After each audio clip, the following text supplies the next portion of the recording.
Welcome, in front of me is a VIVO Y17S, and today I'll show you how you can capture a screenshot on this phone.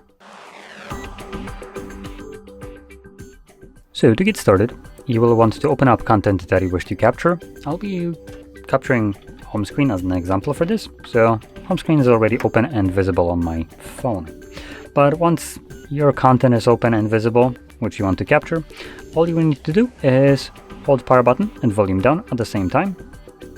You'll have this sound along the pop-up of the captured screenshot, and it also gives you an info that you can capture a screenshot also using a 3-finger swipe down, and that's about it.